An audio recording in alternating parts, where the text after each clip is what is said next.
give you a little background on the flannel graph if you're not familiar with that. The first time that we know anyone used a flannel graph historically was 1942. It was the first time that it was known. By the time we reach the 1950s, it begins mailed out in Sunday school materials, kind of reaches its peak in 1960s, about mid-1960s, and slowly starts to decline into the 70s until finally it's gone. About 1980 on, it wasn't used with any kind of regularity. Time has a way of making all things old new again. And in 2008, a company named Betty Lukens bought the copyright to all the different flannel graph material. And when they bought that copyright, their intention was to do something with it. And so they began to produce this material. And if you were like me and saw it in a Sunday school setting as a kid, you'll notice the colors are a lot more bright, the material's a lot more nice. This doesn't look anything like the one that my teachers used. But it came back in 2008, and they started with a small set that had a few Bible stories in it. And then they went to the deluxe set, which is what I have. I have 2 boxes of material that came with it, and they've continued to add to it year after year. I looked on their website this week. As far as the background, like the sky here and stuff, you can now get a cave that gives you more Bible stories by having a cave. There's a prison that's there. There's inside of a house. There's along a city street. And so you've been able to add actually hundreds of different Bible stories with just those 4 contexts. And so there's all kinds of ways this is being used and taught and with the flannel graph material. We're focused in on the story of one man named Elijah. Now, I'm going to give you a quick overview of last week. I'm not going to spend a lot of time there, but there's some important details you need to know. The sermons are available online to watch and to listen to if you need to catch back up. So we're at a point in the history of Israel, the nation of Israel, the group of people who came out of Egypt. They established this nation, and this nation is one unified group under the man named David. Okay, there are 12 tribes, and David unifies them together. Solomon brings them to the height of their glory, but he also begins to introduce idolatry through his wives. And God says, then what's going to happen is the kingdom is going to be torn apart.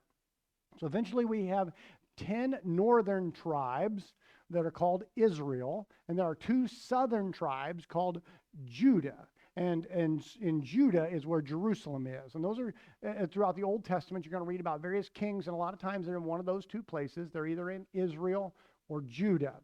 The kings of Judah, a few of them are pretty good. All right, there's some guys that come along who want to follow the Lord. The kings of Israel are not very good. In fact, they go from bad to worse.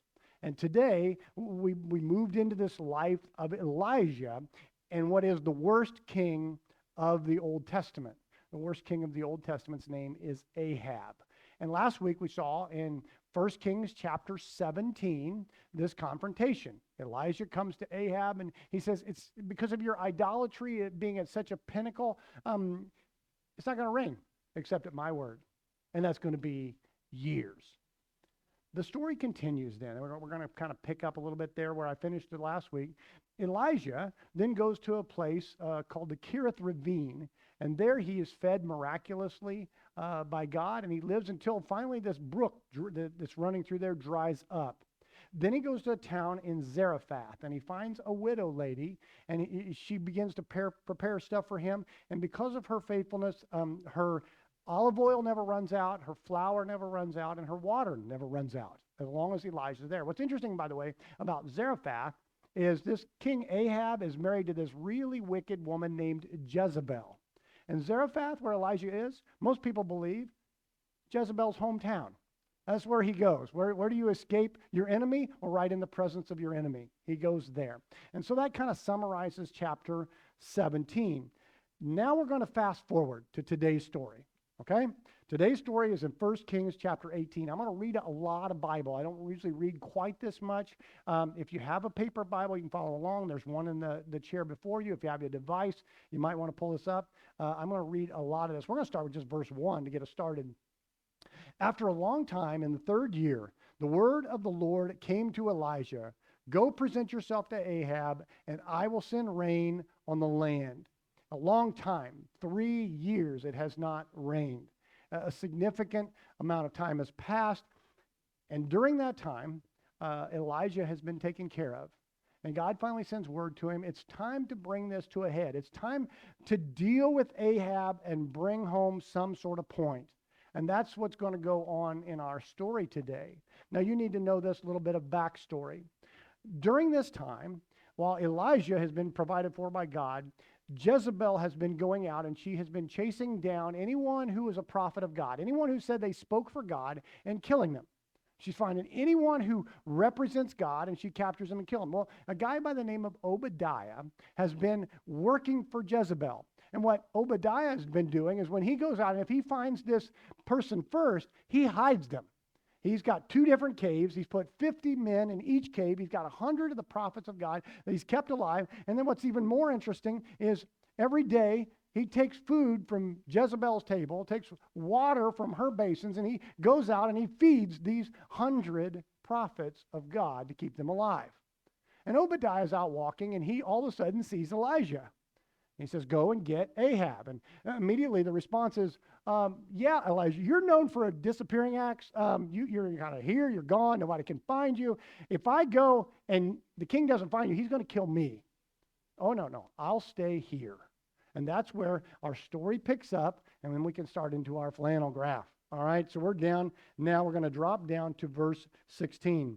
So Obadiah went to meet Ahab and told him, and Ahab went to meet Elijah. When he saw Elijah, he said to him, is that you troubler of Israel? I've not made trouble for Israel, Elijah replied, but you and your father's family have. You've abandoned the Lord's commands and have followed the Baals.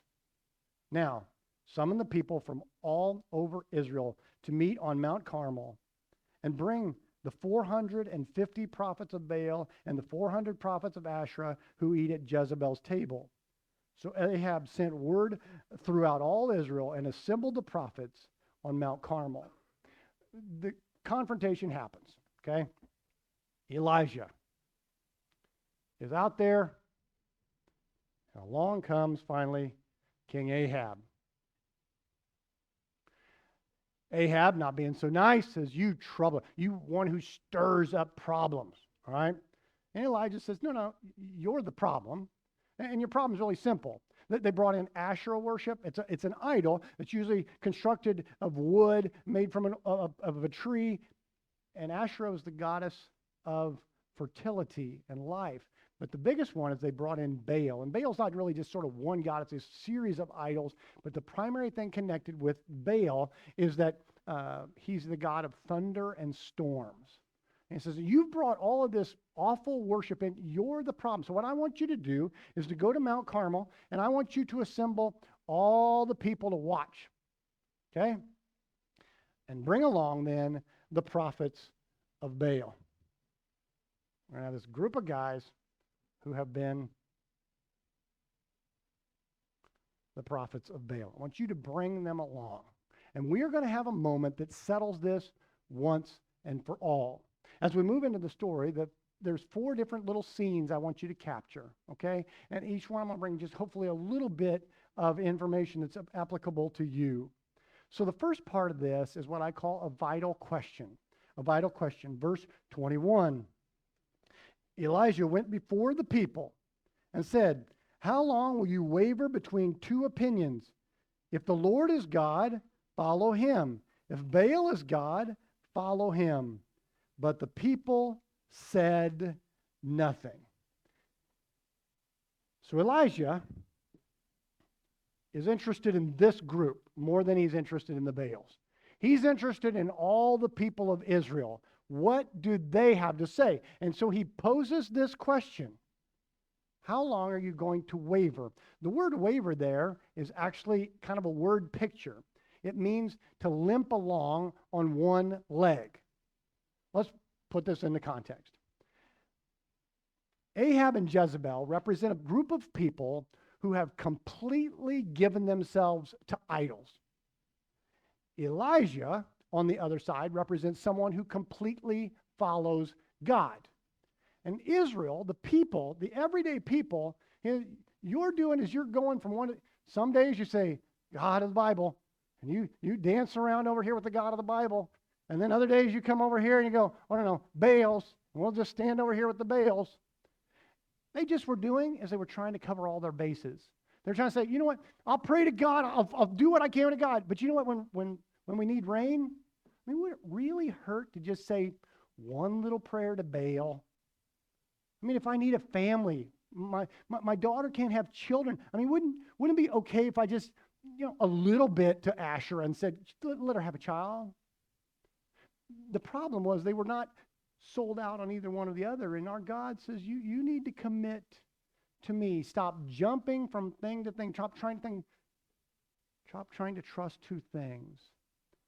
And we need to be very careful when we understand and define idolatry. It was kind of interesting what Gus said. He didn't know at all what I was talking about today, and he kind of took part of my sermon.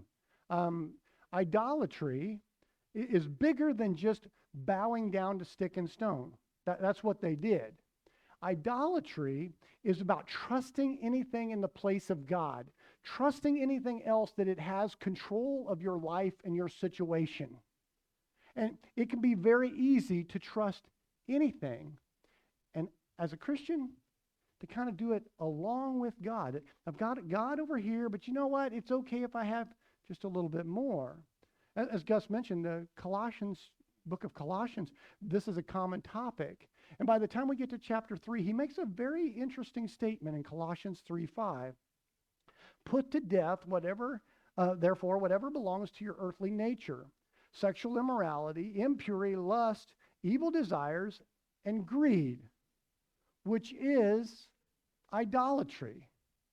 He opens the door and says, wait a minute, you've defined idolatry as just bowing down to stick and stone. Understand, idolatry is when you trust anything else. And people were trusting, you ready for this? Money. They had said money. It's okay. I believe in God. Money's a big deal. I know this still is true. I was in a church board meeting. This was several years ago.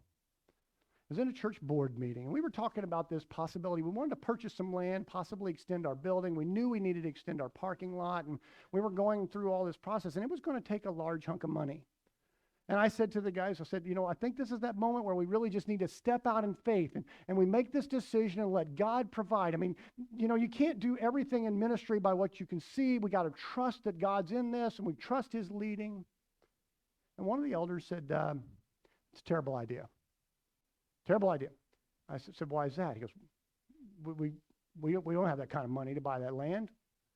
And I explained to him again, this has to happen if we're going to expand our parking lot, if we're going to reach more people. We went through all the process. We're here to reach new people with the gospel message. How are we going to do that? And he looked across the table, and I said to him, where's your faith in all this? And I'll never forget what he said. He looked and he said, listen, I'll have faith when the money's in the bank. Do you understand that doesn't require any faith? That means you're trusting the money. I'm not saying you have to be foolish, but I'm telling you there's a point in which what is the guiding factor of your life? See, we traded idolatry can be money and greed, and I need more of that, and so I balance my life around, but it could be a whole lot of things.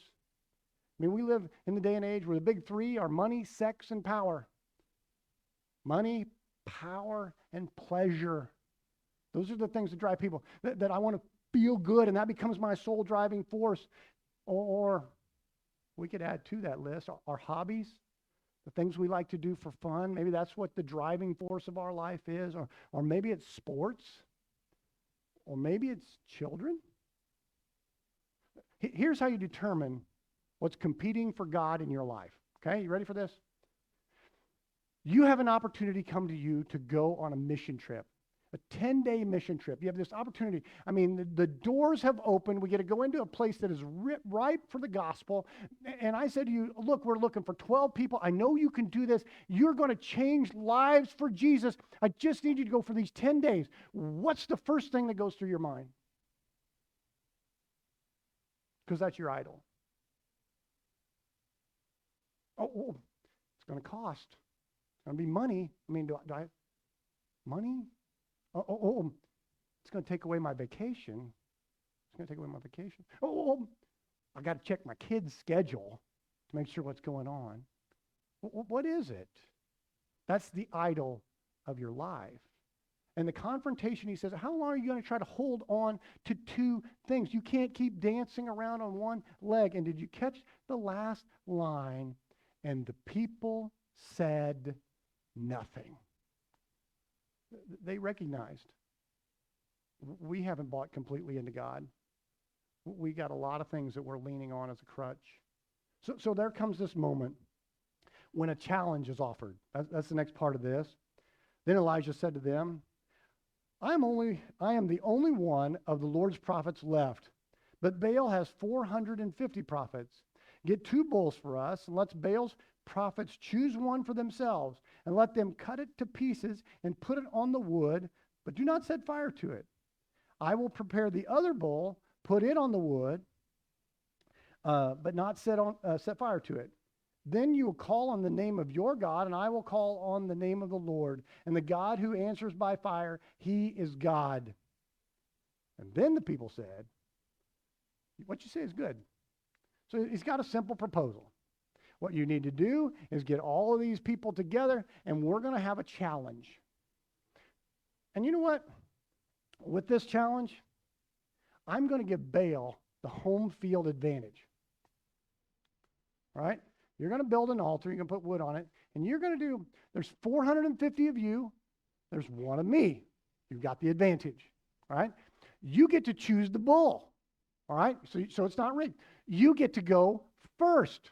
You're going to get the first opportunity. The other thing, he's playing to what would seem like their strength. If their god, Baal, is the god of the storm, it should be easy for him to call down lightning. It should be easy for him to call down lightning and start this fire. And guess what? It's been 3 years, over 3 years, with no rain.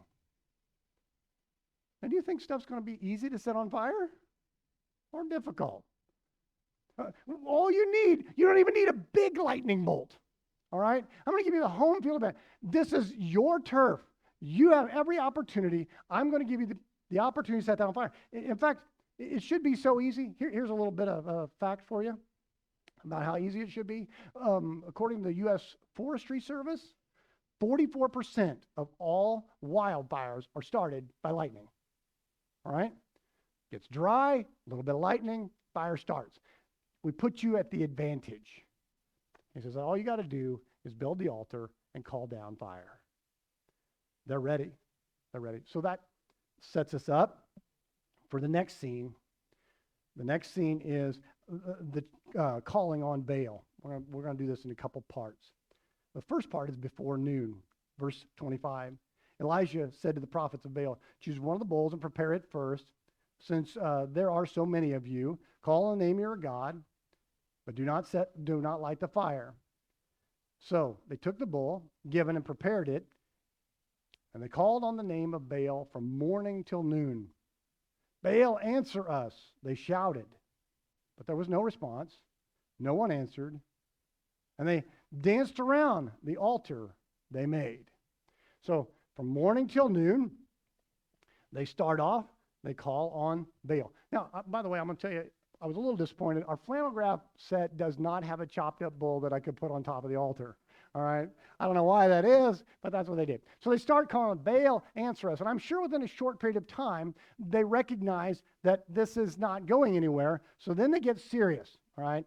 And I got my 2 guys here that are dancing. All right? They're out here. They got their dance going on. Now, that's your dance moves right there. They are dancing. They're serious about this. At noon, nothing. So we continue on in the story. At noon, Elijah began to taunt them. Shout louder, he said. Surely he is a god. Perhaps he's deep in thought, or busy, or traveling. Maybe he's sleeping and must be awakened. So they shouted louder, and they slashed themselves with swords and spears, as was their custom, until their blood flowed. Midday passed, and they continued their frantic prophesying until the time for the evening sacrifice. But there was no response. No one answered. No one paid attention. The book of James we saw last week says Elijah was a man just like us. When I read this story, I say he's just like me, all right? He begins to taunt them, all right? Maybe he's got a hearing problem. You should cry out louder. Maybe that's it. The NIV says he's busy, or he's deep in thought, or he's busy. That's a nice translation. The word busy there means maybe he's going to the bathroom. Maybe, he doesn't want to be bothered. This is his private time. He's taunting them. And the powerful line was no response, no one answered, no one danced, or no one, I got that wrong. No one answered, no one paid attention. I want to say two things. I want to say, first of all, sincerity is great. These guys are sincere in what they believe, so much so they begin to cut themselves. But you can be sincere and totally devoted to something that is completely wrong. Sincerity is never the measure of truth. Your commitment to a viewpoint is never that final answer to truth. They're completely sincere, but no one heard, no one answered, no one responded. What you put your faith in is important, okay? Because here's what you're going to find. This is the second thing you need to recognize in this story. At some point, what you're building your life on is going to be tested. At some point, it's going to be tested. At some point, you're not going to be called to an altar like this. I recognize that, but it's going to be tested. So you can have all the money in the world, and when your spouse says to you, I don't want to be married to you anymore, there's nothing you can do to change it. Have we not seen that in the last year? You can have all the fame, all the power, all the pleasure you want. And when a family member gets a disease, there's nothing those things can do to stop it. You can build your life on whatever you want to, but at some moment it's going to be called into, is it really worth it? And what's still left standing when all falls apart? These guys, they're dancing around, and here's what you need to know. The trial of your life will come by fire. In the most difficult situations, what you built your life on will be revealed. And it's been worth building your life on. After this is done, we have our next scene. Verse 30, and this is the calling on God part. Then Elijah said to all the people, come here to me. They came to him, and he repaired the altar of the Lord, which had been torn down. Elijah took 12 stones, one for each of the tribes descended from Jacob, to whom the word of the Lord had come, saying, your name shall be Israel. With the stones he built an altar in the name of the Lord, and he dug a trench around it large enough to hold 2 seahs of seed. He arranged the wood, he cut the bull into pieces, and laid it on the wood. Then he said to them, fill 4 large jars with water, and pour it on the wood, on the offering and on the wood. Do it again, he said, and they did it again. Do it a third time, he ordered. And they did it a third time. And the water ran down the altar and filled the trench. Elijah says, okay, it's my turn. And he gathers together 12 stones that represent the 12 tribes of Israel. He gathers the stones together. He arranges the wood and the sacrifice on the top. But what he does is a little bit different. He says, so you know that I'm not cheating? We're going to get water vessels. I'm not going to get just one. We're going to get 4 water vessels, large basins, as big as you can carry. And I want you to go get water. Now, it's interesting. There's been a drought going on. I'm assuming they got seawater. I want you to go and fill it up, and I want you to dump it over the wood. I want you to do it again. I want you to do it in 12 jars of water. Now, it's one thing to set dry wood on fire. It's another thing to set a fire after there's been a little sprinkle of rain. It's another thing completely when everything is soaking wet. I want to make sure you understand the point that I'm not cheating. that I'm going to, in fact, make it more difficult. And so he sets everything up. He fills it with water. And then the story continues on. At the time of sacrifice, the prophet Elijah stepped forward and prayed, Lord, the God of Abraham, Israel, or of Isaac and Israel, let it be known today that you are God in Israel, then I am your servant, and I have done all these things at your command. Answer me, Lord, answer me. So the people will know that you are the Lord our God, and that you are turning their hearts back again. Then the fire of the Lord fell, and burned up the sacrifice, the wood, the stones, the soil, and licked up the water in the trench. He says, we're going to have this time which I get to pray. The prophets of Baal had a simple prayer. Baal, answer me. At the heart of this, that's what he says. Answer me, Lord, answer me. They had been going for at least 6 hours calling out to Baal. In the original Hebrew, Elijah says 63 words. 63 words. And he says, Lord, I want you to answer me. It's not how much you pray, it's who you pray to. I hope you understand that. And out of a clear sky,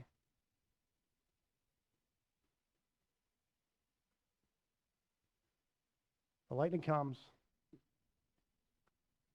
and the fire burns. Now, this may be something that you don't know, or as I tell the story. This is not the first time this has happened in Scripture. 1 Chronicles chapter 21 and verse 26. When David goes up to the place where they're going to build the temple, he offers a sacrifice there, and in that verse it says he called down fire and it set fire to the sacrifice. But that's all it did. It was just a little fire. It was just a spark to get things going. And this one is completely different. It's a demonstration of the power of God. He burns up not only the bull, the wood, the stones, the water, and everything around it. In one moment, a flash, and all that's left is some black coals. That's a demonstration of the almighty power of God. And the people, that's where the real concern lies. What do these people go? What did they do?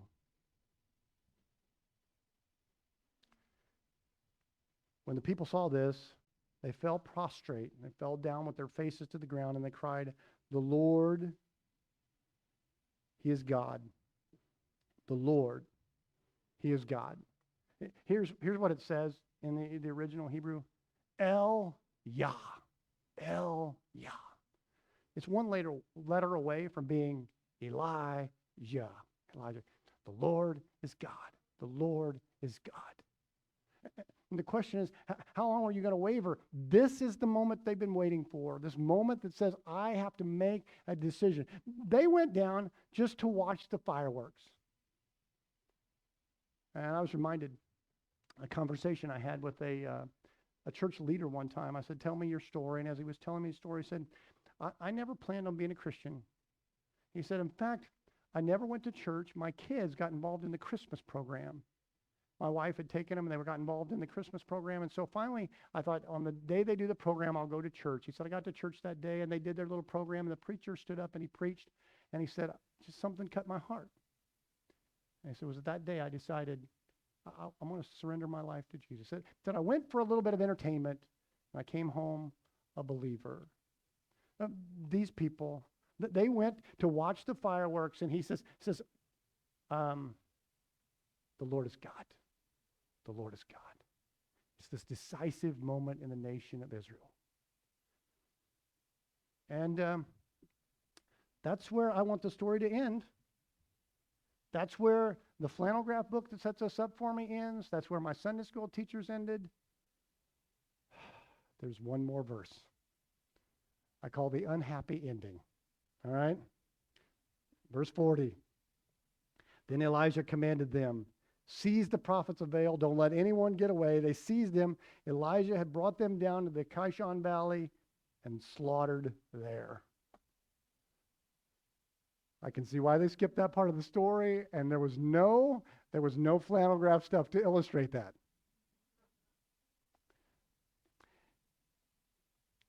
Now, I want to set this and tell you this is a real story. And they don't all have stories of the Bible have a happily ever after. But I recognize this creates tension.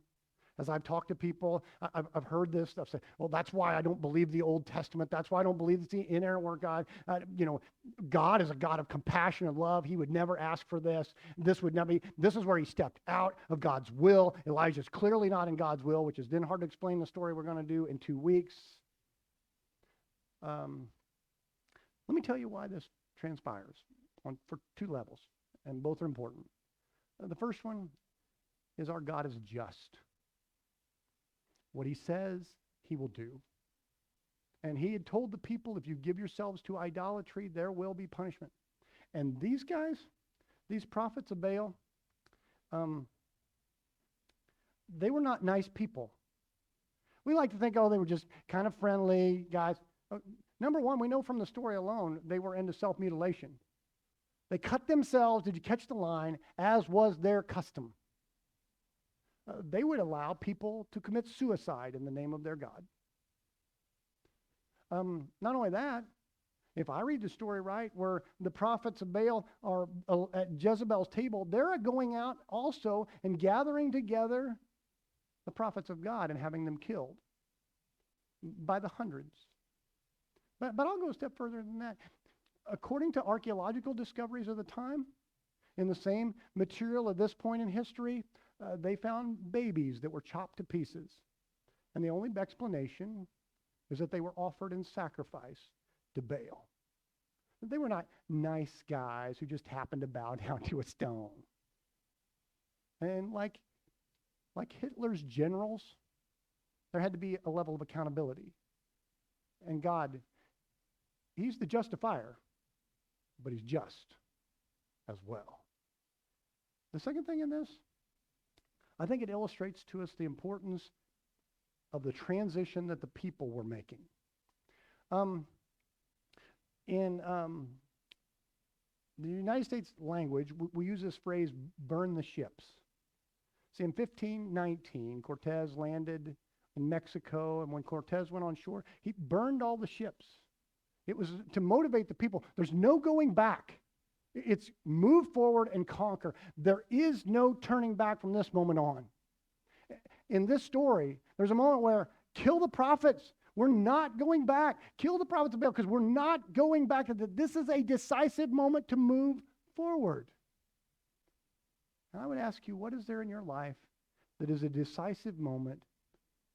What is there in your life that needs to die? That needs to be removed so that you can move forward with total faith and trust in God. In the Christian heritage, there's 2 things you should know. One, that is in part the role of baptism. Okay? The role of baptism is that you are dying to your old self, rising to new life.